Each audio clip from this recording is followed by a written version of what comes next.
और दोनों पत्नियों में एक पत्नी उसकी बांझ है और दूसरी जो पत्नी उसके 3 बच्चे दिखाए हैं उसको। तो यहाँ पर जो बांझ स्त्री है, आज हम उसके बारे में डिस्कस करेंगे कि उसकी क्या जिंदगी थी और वो किस टाइप की औरत थी। उसका नाम हन्ना था और हन्ना जो थी वो एक इंग्लिश में बैरन लैंड, यानी कि वो एक बांझ स्त्री थी।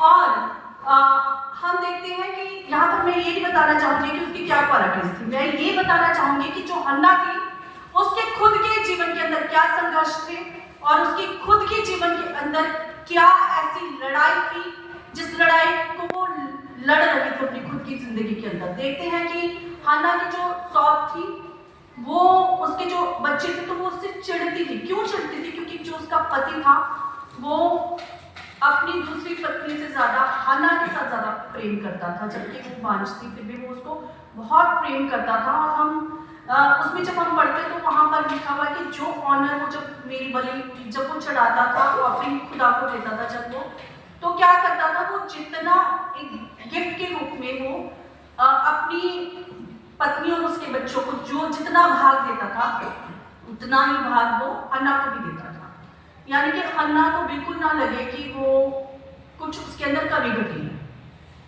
तो जब ये सब चल रहा है और हन्ना बहुत रोती थी, बहुत परेशान होती थी, क्योंकि इसकी जो सौत थी वो उसको जलाती थी, उससे चढ़ती थी। और जब हम एक छत के नीचे जब ऐसी कंडीशन होती है तो हम लोग महसूस, हम सब औरतें यहाँ पर तो हम महसूस कर सकते हैं कि उस औरत के ऊपर क्या बीत रही होगी। तो जब वो रोती थी तो जब उसके पति के पास टाइम होता था तो उसको देखता था रोते हुए, तो वो कहता था क्यों रोती है, क्या मैं तेरे लिए काफी हूँ? अब यहाँ पे उसकी कंडीशन ऐसी है कि उसकी कंडीशन को कोई नहीं समझ पा रहा। उसका पति कहता है कि क्या मैं तेरे लिए काफी नहीं हूँ, और उसको सब कुछ मिल रहा है वहां, लेकिन जो उसकी विपदा है, जो उसकी परेशानी है, खुद ही बस जानती है। जिस तन लागे वो तन जाने। तो ऐसी कंडीशन में उस औरत ने क्या किया? उस औरत ने वो रास्ता अपनाया जो उसको लग रहा था कि जहां पे मुझे कुछ बेनिफिट हो सकता है, और वो कहां गई? सीधा यहोवा के भवन में गई। और यहोवा के भवन में जाकर एक्सट्रीमली वहां पे जाकर रोती है, दिन प्रतिदिन वहां जाके रोती है, और इतना रोती है और रोते रोते जो भी उसको बोलना है, जो भी कहना अपने दिल की सारी भड़ास आंसू के द्वारा वो यहोवा के आगे, खुदा के आगे वो रोती है। और उसको देखकर एली नबी वहां का जो था नबी था, तो एली नबी ने जब उसको देखा तो वो सोचता है कि इसने शायद नशा कर रखा है, ड्रंकन है। तो वो कहती नहीं, मैंने नशा नहीं कर रखा, मैं तो दिल की दुखिया औरत हूं जो अपना दुख जो है यहोवा के आगे प्रकट कर रही हूं। तो हम देखते हैं कि उसके इस दुख को, इसके इस दर्द को देखकर यहोवा ने उसके ऊपर दया की और उसको एक नया पुत्र दिया जिसका नाम शमूएल था, जो नबी कहलाया। बाद में जाकर हम देखते हैं उसकी स्टोरी आप सब जानते हैं। उसके द्वारा ही पहला हमारा जो किंग था वो चूजन, जो मतलब पहला जो किंग शाऊल राजा था, उसके द्वारा ही वो चुना गया, और दाऊद राजा भी उसी के द्वारा चुना गया। तो ये बात होगी हन्ना की, और हन्ना ने उसको ब्लेस किया, उसके आंसू को खुदा ने नृत्य में बदल दिया।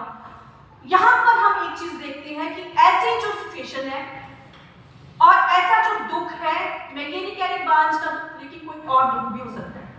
हर एक व्यक्ति के जीवन में वो दुख जरूर आता है, कोई ना कोई दुख जरूर आता है। और हम औरतें हैं और हम लोगों को खुदा ने एक गिफ्ट दिया है, और वो गिफ्ट है आंसू। जब हम अपने आंसू निकालते हैं तो उससे क्या होता है? उन आंसुओं को जो है वो यहोवा परमेश्वर अपनी कुप्पी के अंदर रख लेता है, और उसका सही ठीक समय आने पर उसको उसका जो है रिवॉर्ड हमें वो देता है। यहां पर हमें 3 बातें समझने की जरूरत है। पहली ये कि राइट टाइम, राइट पर्सन और राइट प्लेस। तो राइट टाइम जो था उसका हन्ना ने जो चूज किया। कभी कभी जब हम लोग बहुत परेशान होते तो अपना ना उस परेशानी में इतना, आपको पता है आजकल स्ट्रेस, डिप्रेशन, एंजाइटी, ये सब चीजें हमारे जीवन में आजकल बहुत है, जिसको ये सब नाम दिए गए। आजकल तो बहुत काउंसलर है, काउंसलर के पास भी चले जाते हैं लोग, लेकिन ज्यादातर क्या होता है, कुछ लोगों को, कुछ औरतों को ये मालूम नहीं होता कि कहाँ जाना है। वो क्या करती है? अपना समय सारा दिन जो है वो वेस्ट कर देती है, कभी किसी के पास जाके, कभी किसी के पास, मेरी ये परेशानी, मेरी ये परेशानी, रिपीट। जब कोई इंसान डिप्रेशन में होता है तो वो वही बात दोहराता रहता है, तो टाइम वेस्ट हो जाता है यहाँ पर। सेकंड, राइट पर्सन के पास नहीं हम जाते, ऐसे लोगों के पास जाते हैं जो उसका इश्यू बनाते हैं पीछे से और कहते हैं देखो इसकी तो ये प्रॉब्लम है, और हम देखते हैं कि उसका नुकसान ही उठाना पड़ता है। थर्ड, हम लोग ये देखते हैं राइट प्लेस में नहीं हम लोग जाते। तो यहाँ पर हम लोग खन्ना के जीवन से ये सीख सकते हैं कि हमें अपने जो टाइम है उसको कैसे कंज्यूम करना है, उसको कैसे यूटिलाइज करना है। वो जो चीज है वो केवल यहोवा खुदा के सिंहासन के आगे ही हमें जाना है। ये जो बहुमूल्य आंसू जो हमें दिए गए हैं इसको हमें वेस्ट नहीं करना किसी के भी सामने। इन आंसुओं को हमें सिर्फ और सिर्फ खुदा के सामने ही बहाना। एक पेड़ की मुझे बात याद है, माइटल ट्री है, और ये पेड़ की बहुत अच्छी स्टोरी, बहुत लंबी है, मैं बोलूंगी।